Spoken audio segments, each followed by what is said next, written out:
Told you we'd be right back. Thanks for joining with us this morning. Appreciate you. You know, I posted an article up on our Facebook and our website, and I want to talk about this. You know, I posted it up with the comment that one thing that people have to recognize is that as critical thinkers, our job as patriots and as grassroots activists is to know what's happening and be able to sift through the vast amounts of data that come to us. You know, I do a lot of homework and research. I keep up on the news because I'm doing this program, and it's incumbent on me to understand day in and day out what's happening, but also to take a look at those larger issues that are kind of pervasive in our society, but don't necessarily have daily facial, coverage. And one of the areas that's really been gaining a lot of traction here in the United States that many folks don't know about, and most people in the media will never talk to you about, is the idea of civil forfeiture. Now, there was an article that was posted about this town in South Florida that was basically luring drug dealers into their town to buy cocaine. And so they were using these undercover people, and they would get these drug dealers from as far away as the West Coast and things like that. And they would kind of encourage them to come here and pick up the drugs, and they would offer them these ridiculously low prices, but they had to come and get it, right? So these people would come in, lured in by the idea that they were going to be able to get cheap dope, and then transport it back to wherever they came from and make money on it, right? So what happened was a newspaper wrote an article about it, and it's up on RT.com, and it's up on our Facebook page and our website. And the Sun Sentinel published a story about detailing how they're doing this and how they've made millions of dollars in recent years by setting up these high-stakes cocaine buys. But what was amazing about it is they don't talk at all about the real issue of what is being accomplished here. They talk about the fact that the Sunrise Police Department used undercover officers who actually generated $1.2 million in overtime over that 3.5-year period. So the police are benefiting because they're generating all this overtime for themselves, and it's equal to $1.2 million over a 3-year period. Now, that's a pretty substantial amount of overtime, all right? We're not talking about regular time. We're talking about just an overtime. There was a female informant who was paid over $800,000 since 2008 alone because she set up 63 of these stings that netted $5 million in cash and assets. Okay. And they kind of complain, the neighborhood is complaining, well, you're bringing these drug dealers into our neighborhoods and it's dangerous. What no one is seeming to talk about, and this is where I tell you as a critical thinker, you need to be able to sift through the information and identify in fairly rapid order and fairly rapid style, the issue or the problem that is with the story. You have to be able to look at that story, read it, evaluate it quickly, determine whether or not it's really telling you something of significance or whether or not it's misleading you or whether or not it's a flat-out, file of propaganda. But in this case, this is a lie by omission because they reference the fact that there's all this money floating around, and they say that this was $5 million generated to the city in cash and assets. But they stop right there, and that's as far as they go. Okay. What you don't realize is that in forfeiture, civil forfeiture laws today, as an American, you can be charged. Actually, you don't even have to be charged. You don't have to actually even be charged, much less convicted of a crime. They just have to say that as a result of your criminal activity, which you're not being charged for and you're not going to be prosecuted for, you've generated assets. And they are seizing your assets, and then it's up to you to go to the court to prove I'm sorry, but those assets were not a part of some criminal enterprise. And I got to tell you, folks, we are talking about literally tens of billions of dollars. I mean, this isn't a small problem. There's an article that was out there on Cato Institute, Cato.org. It's called Policing for Profit, the Abuse of the Civil Asset Forfeiture Laws. And one of the early comments they make is, under state and federal law, police departments can seize and keep property that is suspected of involvement in criminal activity. Unlike criminal asset forfeiture, this is civil asset forfeiture, remember. With civil forfeiture, a property owner need not be found guilty of a crime. In fact, they don't even have to be charged to permanently lose their cash, car, home, and other property. And according to a new report published by the Institute of Justice, which we're going to get into in a moment, most of the state laws are written in such a way as to encourage police agents to pursue profit instead of seeking the neutral administration of justice. The report grades each state and federal government on its forfeiture laws and their measures of abuse. The results are appalling. 6 states earn an F. In other words, an F for failing to protect the citizenry while basically robbing them. 29 states in the federal government receive a D. Wow. So we're talking here about 35 states out of 50 that have a D or an F as their grade based upon how they are, for all intents and purposes, stealing from the people of their own state. When you are charged, I'm sorry, because you're not charged, when your property is civilly forfeited, you're actually never charged with the crime. The police and the prosecutors seize your automobile, or they seize your home, or they seize your jewelry and your bank accounts. And they sell it and then use the funds and the proceeds of those sales to fund their own budgets. Aha. Now you understand. That's a massive conflict of interest. And justice is supposed to be impartial.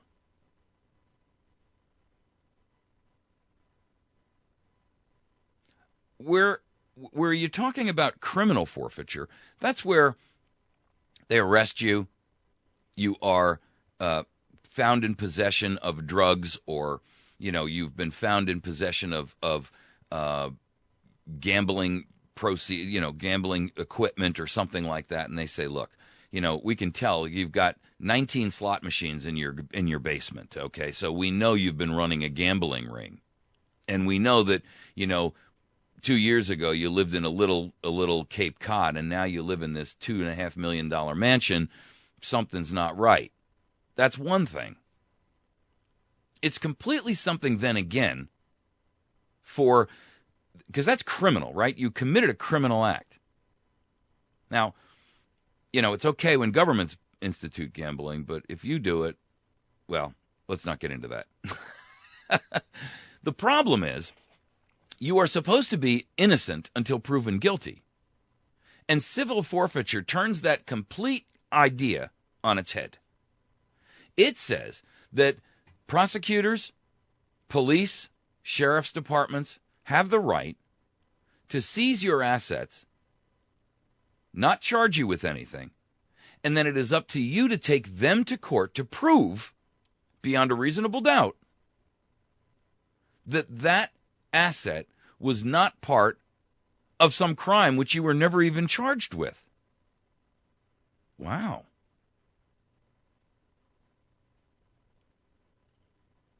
This particular study, and it's at IJ.org, Institute for Justice is their initials, and it's called Policing for Profit, the Abuse of Civil Asset Forfeiture. And I encourage, one of the things that we try to do at AVN is to find individuals. We cover a lot of different topics.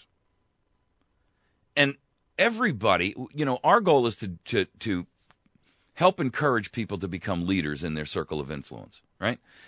And how do we do that? Well, we cover a lot of different topics in the hope that one of them is going to be your particular hot button, shall we say. So the idea is that, sometimes we talk about banking. Sometimes we talk about Second Amendment rights. Sometimes we talk about First Amendment rights. Sometimes we talk about Fifth Amendment rights. Sometimes we talk about criminal issues. Sometimes we talk about civil issues. The goal is for you to find something. Sometimes it's banking in the Federal Reserve, like our last segment. Not everybody's interested in banking. They're just not, they don't like numbers, and there's just way too many zeros for them to figure out. Other people don't really have an interest in issues like the courts, but they do take an interest in First Amendment rights of freedom of speech, or they take an interest in Second Amendment rights and issues. Our goal is to help you find that niche thing for you that you can become a subject matter expert on, and then help you to educate yourself about it to the point where you can artfully and articulately discuss all the ramifications around it, the pros and the cons, and then make a difference.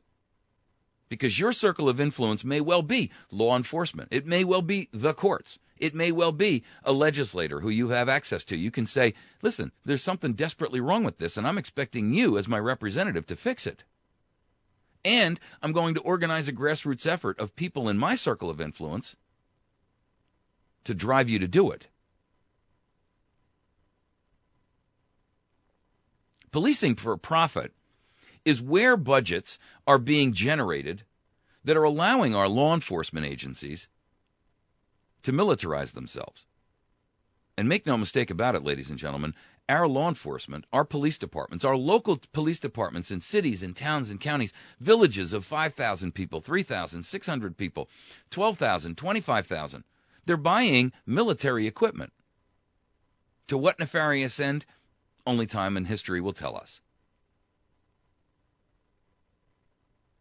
But the truth of the matter is, a town of 20,000 people doesn't really need an up-armored, military vehicle to serve warrants. And that's what they're buying. They're gearing themselves up and building these massive SWAT teams to go serve a warrant on a kid who failed to show up in court for getting caught with a couple of joints in his sock. I mean, it's ridiculous. And when they pound your door in at 2 o'clock in the morning with a battering ram, the natural inclination of the homeowner is to think he's being attacked. People are dying every day. And they're innocent people. In many cases, it's the wrong home. It's the wrong home. They're working on a tip from some informant whose drug-addled brain makes him think that if he lies to the police department and he gives them a fake address, he's going to get off the hook. And they go out there in full up-armored gear, pound this dude's door in. Little old lady comes out of the bedroom with a gun and says, "Stop right there." Boom, they kill her. Well, what did you expect her to do? They don't announce that they're law enforcement. Or they do after they've broken the door open. I mean, come on. This is still America where we have a right to defend our homes. Policing for profit is generating the revenue and the budgetary means for them to buy the gear and the equipment that they're using to, quite frankly, terrorize their own citizenry. Is every law enforcement guilty of it? No. Is law enforcement still a respectable role in the United States of America? Absolutely. Do we need law enforcement? You betcha. The problem is, in this situation, law enforcement is becoming the gangsta. These guys are utilizing the law to steal money. It's no different than the old gangsters of yore who would go into a local pharmacy or a guy who opened a little card business or a liquor store, and they'd come in and they'd say, "You need protection. And he'd say, well, I've never been robbed. I really don't need protection. I appreciate your coming, though. Thanks very much for looking out. And they say, no. You're missing the point here. You need protection from us. Now, we get 20% every week. You see it as it works. Is it any different? This time they come in uniform instead of shark suits. For 35 states out of 50 to be graded with an F or a D means that the problem is epidemic. It means it's systemic.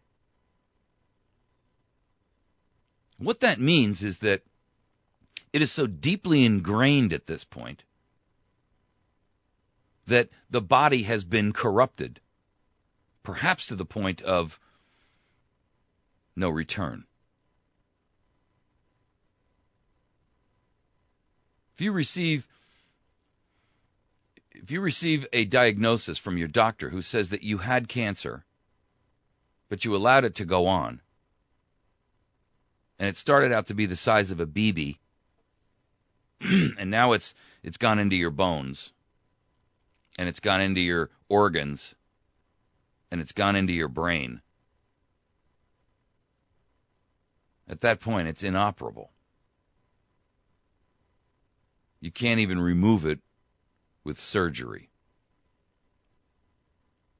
And their attempts to try to ameliorate the damage and to eradicate the disease without cutting it out means that the drugs and the poisons and the chemotherapy they're going to give you are more likely to kill you than save you.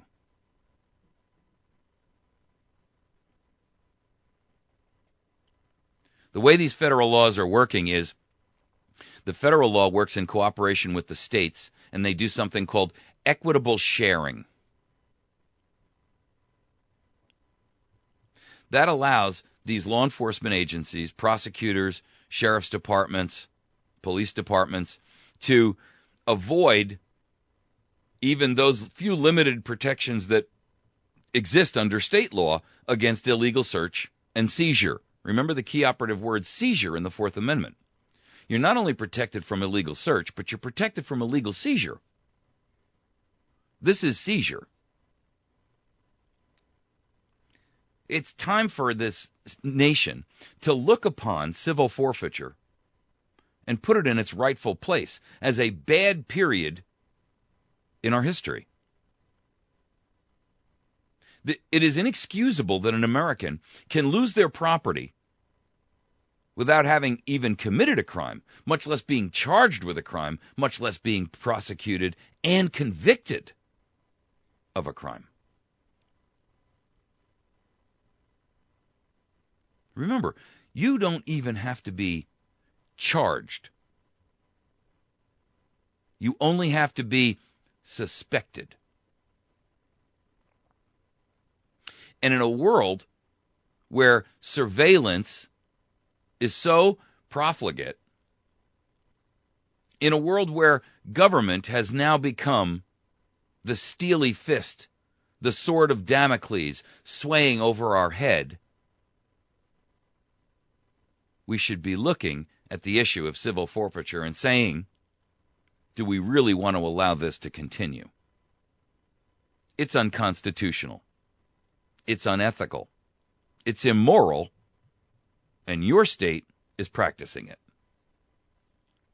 There's a link on our Facebook page and on our website, and I'll put the link in this video's comment section. Not the comment section, but the description section.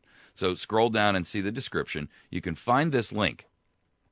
And in here, there is a state-by-state comparison. And there's a chart. You can drop your state, you can pick your state off of a list and say, well, let's see, how is my state doing? And then they offer you stories that you can read about in that instance in your given state. And they rate by A, B, C, D, E, and F, or D and F, those states or your given state and how your state has performed or not performed.